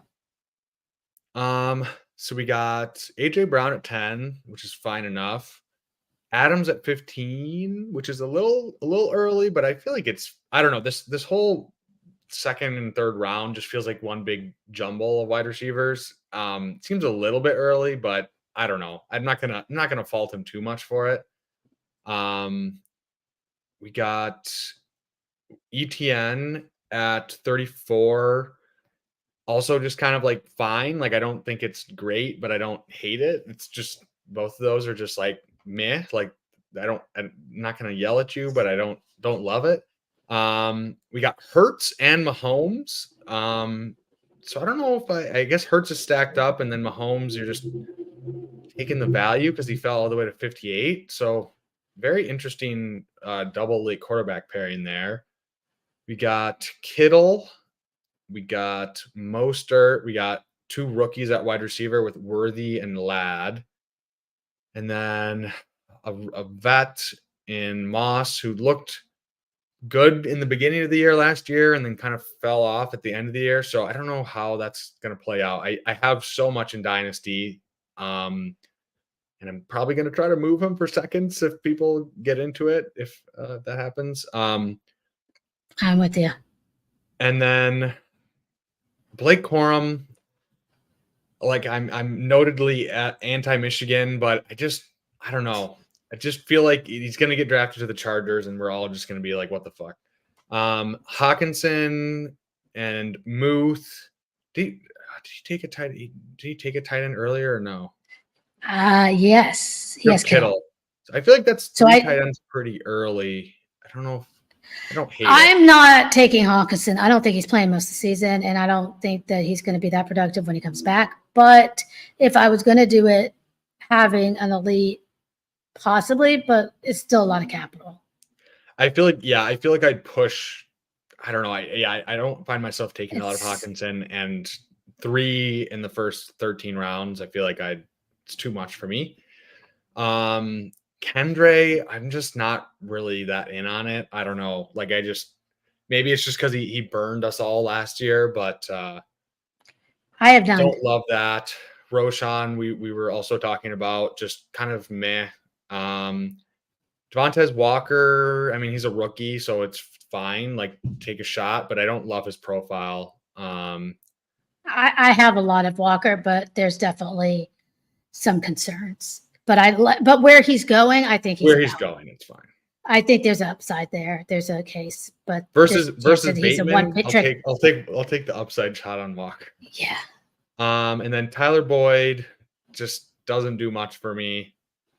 Malik Washington and Brendan Rice, I'm more into for rookie upside late. And then Luke McCaffrey, I don't even know. Like, I don't really know like what to think of him, like other than he's a McCaffrey. I mean, we were just going the legacy route for these last 2 picks. Yeah. The bloodline. I haven't taken any. He's on. I don't even think Luke is in our race. Yeah, I haven't taken any of. I don't know much about him either. Like nothing stood out. I know I looked over his profile, but nothing was like, oh, I want to get a piece of him. I do take Rice sometimes, and I do think Malik could be interesting. You know, I've heard Eric talk about him, and as his price has fallen, I've taken some shares. I wasn't taking him where people were for a while. He was going really early, and people were getting aggressive, and I was out at that price. But I've been catching up when he falls this late. I don't mind taking him there. Yeah, I mean, this late, Washington, Rice, I like taking shots and whatever. Yeah, I don't know. Very interesting team. Not how I would usually approach it, and just kind of like some weird, like the Tyler Boyd pick and the 3 tight ends early. Yeah, I don't know. I don't hate it, but it just doesn't not how I typically build teams.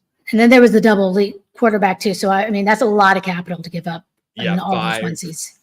Or whatever. Yeah, 5 in the first. But I've had certain drafts that it's not my preferred way, but I will say I've had drafts where the value's fallen, and I have ended up taking, usually it's 2 quarterbacks in the window, we'll say, and then 2 tight ends where I might take like an Andrews, Njoku, and Andrews, you know, somebody else, even Kittle, or, you know, something like that. Like I do have some teams where the rooms have let you do that and then not punished you. So it is possible. Someone said, Ben, turn in your bed.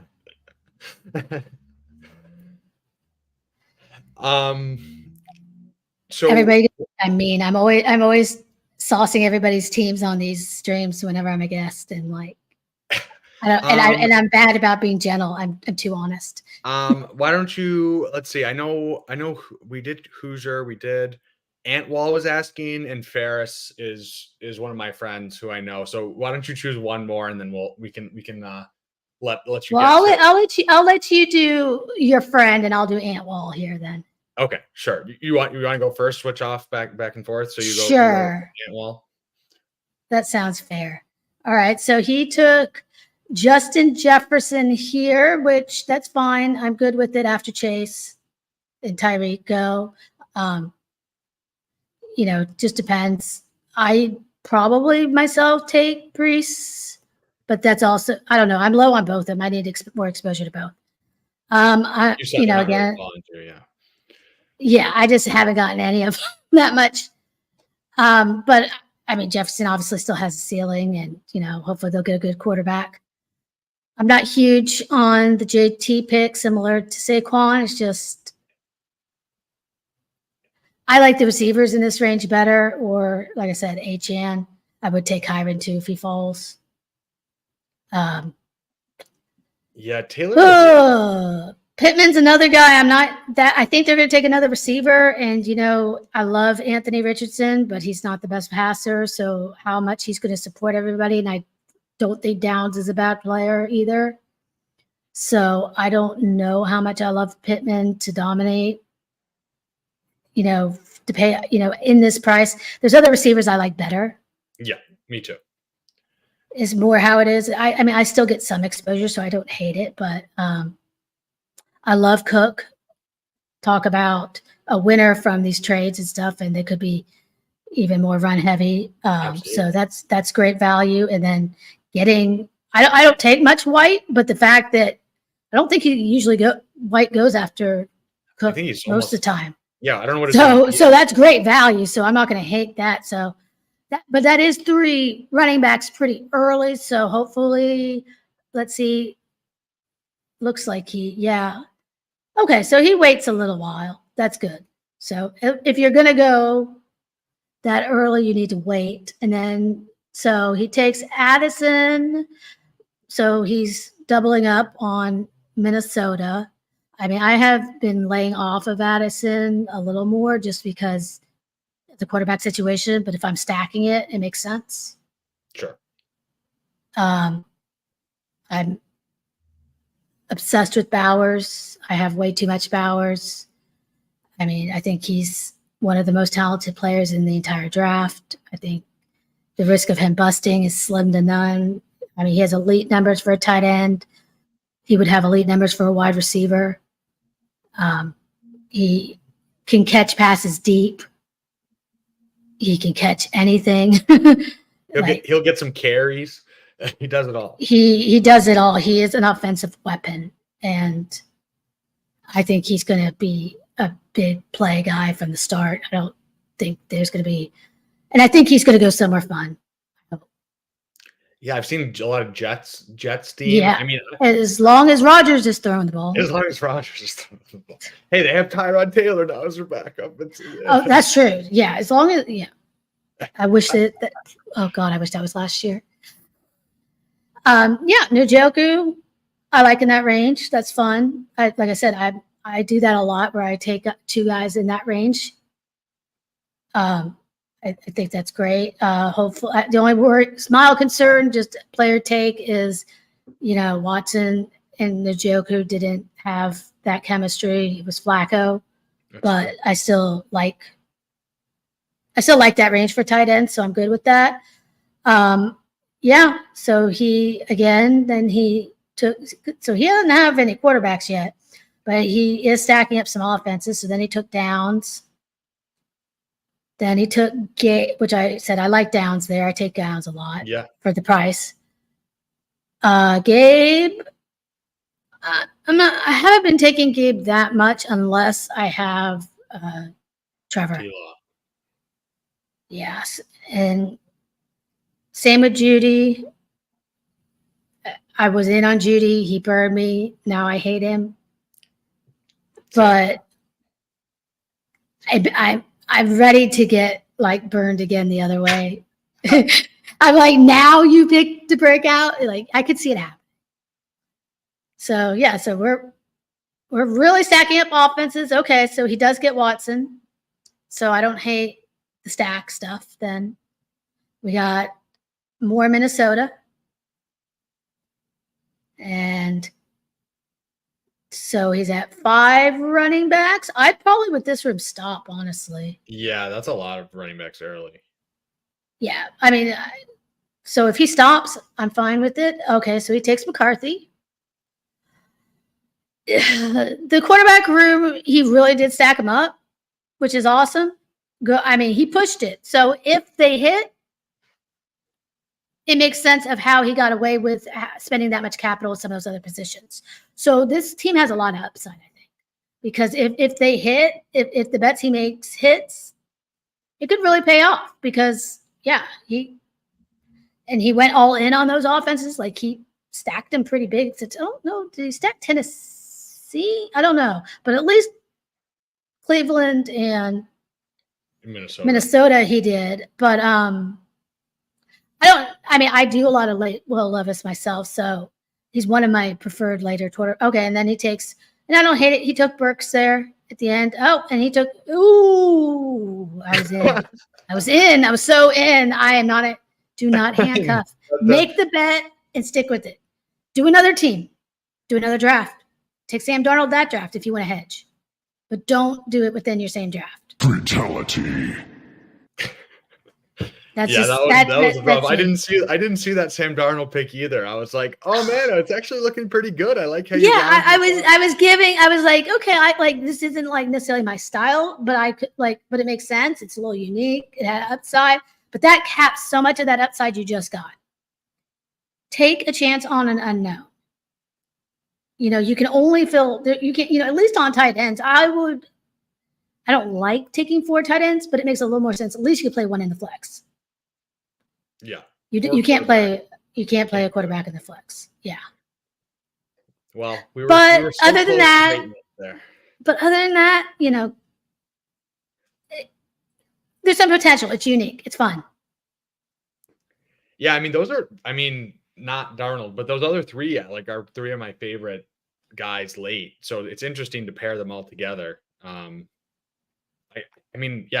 Watson, obviously terrible human being, but this is pretty cheap for his upside. Levis, we talked about, and McCarthy we talked about. So yeah, just don't draft Sam Darnold in the next one. But otherwise, you know what? You had a good team. What else do we have? Okay, so we're doing lots of saucing today. Late night saucing. We got Ferris. Who is a friend of the channel. So he started Brees, who fell to 8. Brees sometimes goes 4 or 5, so not bad there. Scoop up some value. I don't know. This whole first round, kind of like you were talking about, stuff. I usually just stay within the lines of just whoever is there in ADP. So fine with that. I know. I love the Brees pick there. That's fallen. Ferris is a big Ayuk guy, so that makes sense there at 17. I know he's very, very in an Ayuk, so that would explain that. And then I guess we're wish casting the Ayuk to the Bills there, which crazier things have happened. Oh, I would love that. I just don't know if it's within the true possibility of. I have to look a little deeper into the financials and stuff. Yeah, that was gonna say that's the one thing is I don't know if it actually makes sense, but it would be fun, very fun. I would like to see that. Maybe he's the next Diggs, right? Going from Minnesota to Buffalo. Ayuk free Ayuk. I'm down with it. Then we got double elite quarterback. Tight end, like we were talking about. So Kelsey and then McBride. So you're hoping one of those fills the flex. And then Brian Thomas, a rookie who he seems a little boom bust to me, but I think he could go pretty high. I think whatever. Teams are always liable to just draft wide receivers in the first round. So don't hate it. I think he's a lock for the first round, whether he's definitely a lock for the first round. Yeah. So, I think he could go in the 10, 11, 12 range. I think a team could really fall in love with him and just his athleticism. Maybe the Colts at 15, we were talking about the Colts. Maybe they draft a receiver. Whatever. There's some good landing spots. The Jaguars, and you never know. Maybe the Broncos traded Judy, and they only have really Sutton and Mims. So maybe I don't know. There's some fun spots for him. And then JSN. I mean, I don't know. I'm not really a JSN believer, but this is pretty late. This is pick 80, so that's fine. Where he's been going late, like I had none, but I've been getting JSN lately just because he's been falling to this range, and I'm fine with it here. Making that. I have no problem taking JSN this late. Yeah. When he was going pick like 50 last year, it was like it's a little scary. Swift. It's a fine range for Swift. Right? Like there's some he got paid, so I like that. You got Sutton. I mean that he's perfectly fine picking this range. Like I don't know. I don't he's a wide receiver 1 at this price, even if we don't love the offense. Someone was talking about Sam Sherman and like, why aren't you caping up for Sutton? Yeah, they were talking about that on. I think it was one of the ADP chasings. Yeah, or it might have just either that or it's just in our draft or in the chat. But yeah, but I was saying the same thing. I mean, this is also how I ended up with so much Slayton last year. I was like, why is this wide receiver 1 going this late now?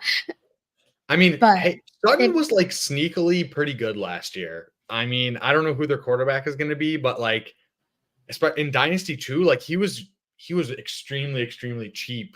And he gave you, and I don't know, in PPR, it was like 13.5 points per game, which is like, I'll take that. And especially in Dynasty for like a late second-ish cost, which is where he was going.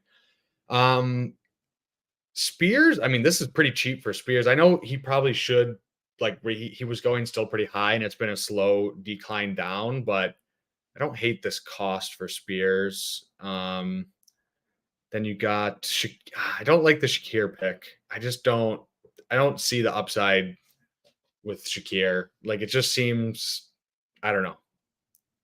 I think they're going to draft somebody. They have Kincaid. They have Samuel. I don't know. You have Josh Allen, so it's stacked at least, but don't love it. I mean, yeah, I'll take shots on him stacked, but I do think he'll eventually probably be the odd man out. I mean, he may work in on some sets through rotation or something, but seems like Samuel and him are kind of overlapping a little bit in skill set, and they made the financial commitment there. Yeah, I agree. Wicks, I like Wicks. Not stacked or anything, but I think whatever. The whole Green Bay receiver room is going to be a cluster to figure out, but in best ball, you don't have to worry about it. So pretty good pick here. I like that. Dotson, don't love. I don't know. It's like something in the back of my head wants to leave a candle on for him, but like just don't do it. I don't know. Not a crazy cost, but I mean, he was terrible. Like, yeah, he was terrible. Numbers again. Like, I mean, it's not even bad. Like, it is. It was horrendous. I mean, if we're not taking QJ and we're not taking other guys, I don't know why we're taking Dotson. Like, he was worse than all of them. Yeah. Like, I guess he just wanted a receiver here because, I mean, yeah, this is – and then Thielen. Yeah, Dotson, Thielen, I feel like that just doesn't – I mean, I guess – at least Thielen was good last year. Like, I mean, at least he got work. Keaton Mitchell, I'm just I was talking with Ferris, if you're watching, I was talking with D-Plot earlier. He traded away a Keaton Mitchell share, and we were chatting about it earlier. But yeah, just he's undrafted free agent. He tore his ACL late in the season. They just brought in Derrick Henry. I'm fine holding him in Dynasty unless you get like something okay. But I just don't. I don't know. I think we're just holding on to like those big plays that he was producing. I don't know. I'm worried about it. How do you feel about Mitchell stuff? I mean, I take him some here. He's young. It's an ACL tear. It's pretty clean, I think. I have to double check. I think it was. He was pretty explosive. His numbers look great, but like you say, he was an undrafted. They don't have any big financial ties to him. He's as an undrafted free agent. And then it will kind of depend on, I mean, that's a problem with running backs. That's why I don't like to overinvest in them, especially when we're doing these early drafts, is because you don't know what's going to shape up. We don't know who else they could bring in or draft or what it will look like. If it ends up just being him and Henry, I like it because I do think Henry is likely to probably lessen his load some, even if he's like a super workhorse just because of his age. So hopefully it'll give him time to get healthy and he could work in. And he's another guy that doesn't need a ton of carries to pay off, especially at that price, because he's really explosive and, he could just run the whole length of the field. But there's definitely the risk that they draft somebody. I see both sides. Like I get it. I think there is upside there, and I think you laid it out well. I don't know. For some reason, I have a blind spot with Mitchell. Like I was really into him when he was in last year. Like I had him stashed in a bunch of taxis and whatnot. I still have him on my dynasty team stashed. Oh, I have him. I still have him on my dynasty teams too. Yeah, I'm not like it's not like people are really calling for him, right? Like he's just gonna be sitting there. But Burton, I'm very very in on Burton. Alabama receiver. Love him.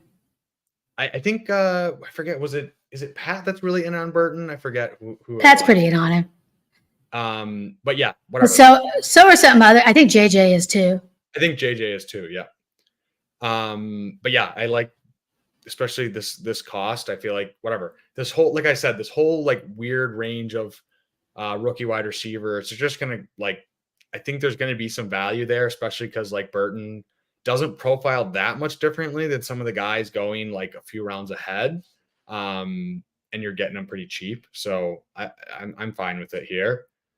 What are your thoughts on Burton, Steph? I like Burton a lot. Yeah. I mean, he's going to be, I think, a pretty big play guy. He could catch some long passes. He went to one of the best schools. So I think, that's always when you do it against good competition, a huge plus. I think he's going to be, and I think he's going to be a fun pick, and I think he's going to be good for fantasy. And he's somebody that could get decent capital, and hopefully, I think he could be one of those guys that rises a little bit. I think so. I think the CLV could definitely be there. Derek Carr, I mean, he's a quarterback. That's what I'll say. Elijah Moore, former bulletproof fantasy love, but don't love him. I just feel like whatever. They brought in Judy and they gave him money, so doesn't feel great.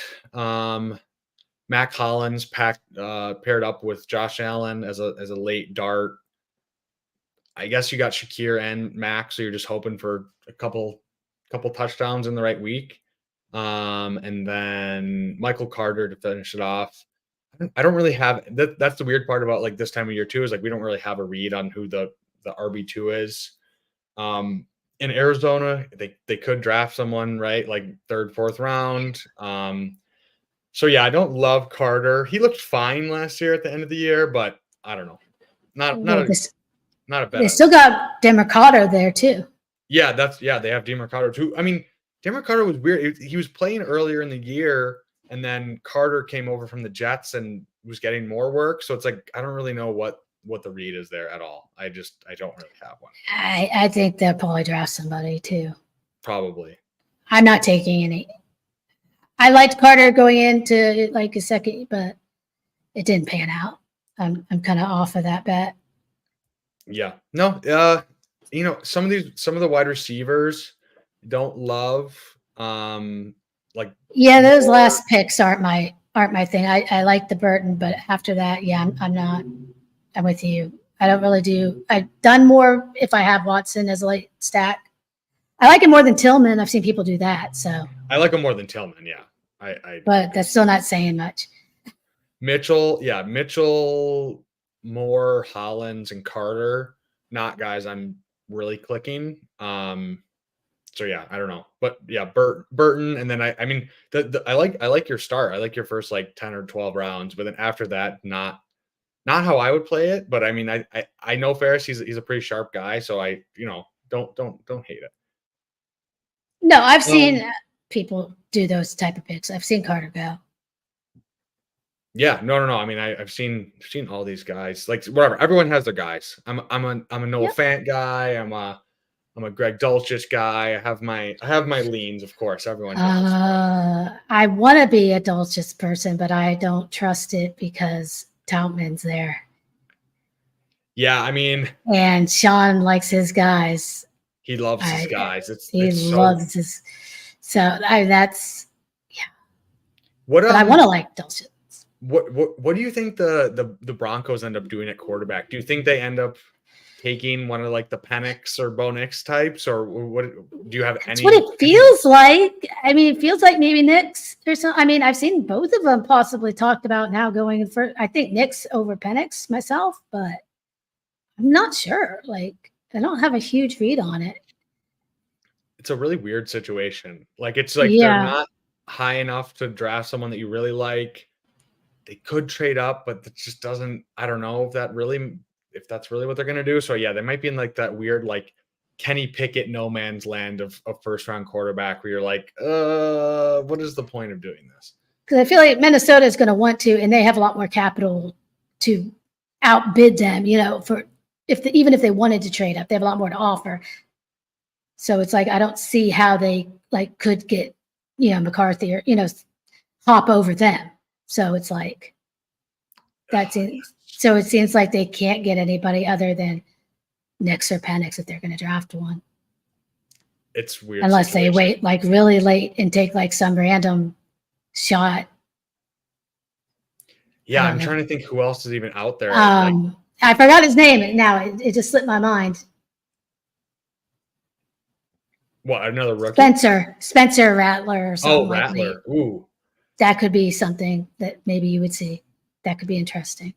Yeah, I mean, yeah, he definitely has. He has tantalizing like skills, but he never is really putting it together. But yeah, I'm just saying you never know what they're going to. I mean, that's something they could pull out of their hat. I don't know. I haven't looked at who's top 30 visits going places, but Casey says let him ride. Hey, I mean, Stidham, we saw that one game with Devontae Adams 2 years ago. He had a good game. So I have way too much Stidham in Dynasty because I was like, okay, I just want to bet against Russ. It didn't play out, but I'm all about betting against Russ. Yeah. All right, Steph. Well, we are coming up on 2 hours here, which is, of course, what's going to happen. It usually happens. We just vamp for hours. But anything you want to talk about or plug before we log off? I really appreciate you coming on. It's good to finally virtually meet you, and I hope I can make it out to Vegas to meet everyone from the community. But what else? Do you have anything else to say? Yeah, so if you're not already subscribed, come subscribe over to Leg Up. We've got a lot of best ball content, some great articles. Rankings are updated almost daily.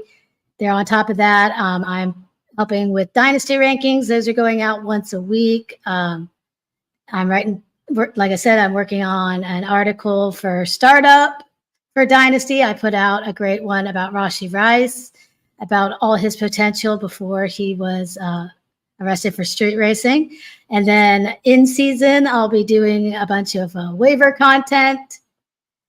We're going to have so much fun things over there, working on some tools, possibly some more tools. So it's worth your money. Pat still has, I believe, some of those $50 Underdog credits. If you're a yearly subscriber, I don't know how many, but I know he's only doing it for yearly guys. But I mean, you're practically getting your first year money back. I'd have to double check exactly the prices, but it's a really good deal. So come check us out. Yeah, I've had you and Sack on, so I gotta rope Pat into coming on once he's off paternity leave. But thanks so much for hopping on, Steph. I really appreciate your thoughts and your time. And I think so. I don't have a guest lined up for next week at this moment. I'm in a startup with Ron Stewart right now, and I'm commissioning it. So he said he would come on, so I don't have anything planned yet. I have my family coming into town next week, so I'm not sure when that will be, but in the next coming weeks. And we have some other very fun guests in the works. So we are up to, I believe, 330 subscribers, steadily rising. So if you are not already subscribed, please do, as I think like 70% of people who watch are not subscribers. So go ahead and do that. Help our channel grow. And I hope you guys have a great night. Thanks so much, Steph. Thank you.